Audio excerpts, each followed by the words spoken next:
What is up, guys? Eric here. So I'm gonna give a quick review of the very early access of Grounded 2, in comparison to the first game and to other RPG survival games. Blah blah blah. Very short. The merit that the level I'm judging this by is, or the standard I'm holding it to. That's a better way of saying this.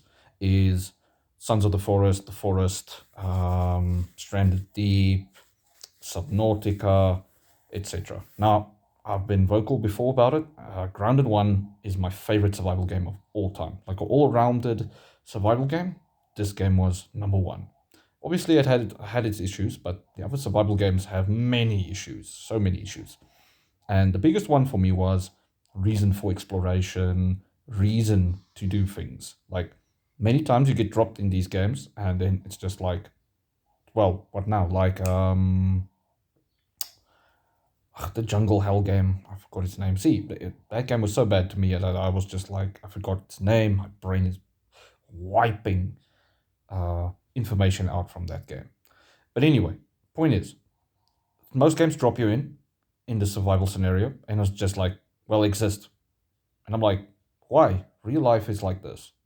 I don't want to repeat real life in a game. I want to escape real life. So Grounded does this thing where you instantly see something. You're like, what is this? Already I'm shrunk, so I'm wondering how I'm going to get big again. And two, what is that? What is this? What?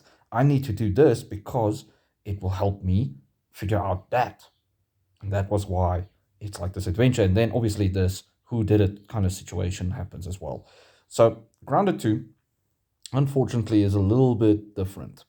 And it's because it's still in early access and stuff. Obviously, the same I have to get big is the main goal, but this time it's more so who got me here? Why did Wendell do this and that? Why did these people pop up? And yeah. So the motivation's different. That's fine. Um, the rest, I'll give it a 6 out of 10. That means you can still play this and stuff.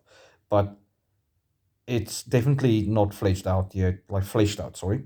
And I can see areas that look sparse and empty, but it isn't really, but it looks sparse and empty compared to what it's gonna be.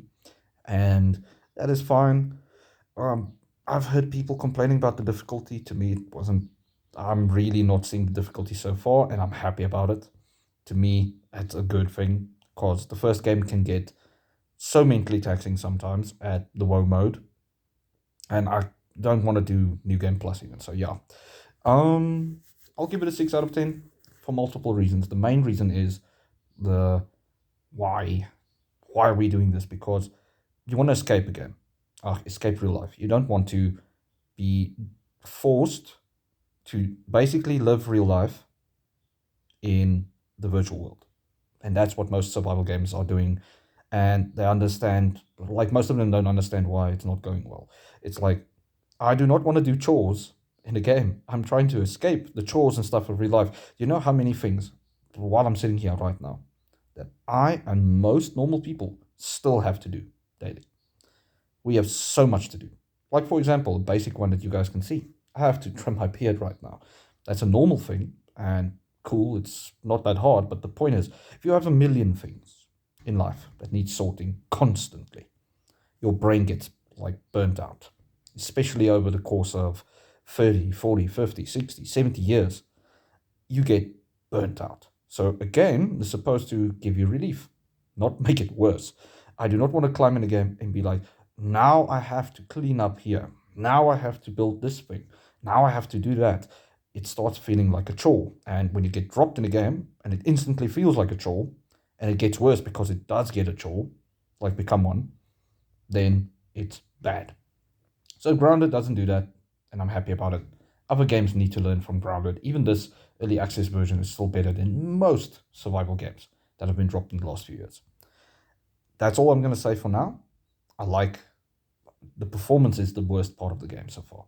I'll say it like that. The performance on PC. The Empty World, because I've seen Mediocre Milton make a video about it. It's not really empty, but I understand what he's trying to say. He's trying to say that we know there's going to be new stuff added. I like the addition of scorpions, the cockroaches. Cockroaches are different. The difficulty tweaks is good.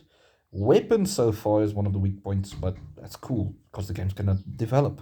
That's the main point. This is a working title, and I like that. That means there's room for improvement.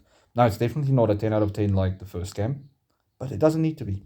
That's the main point. It's a 6 out of 10, and it will get better and better. If it ends up being an 8 out of 10, it's good. The first iteration of anything that went very well is always better. I mean, film shows this constantly.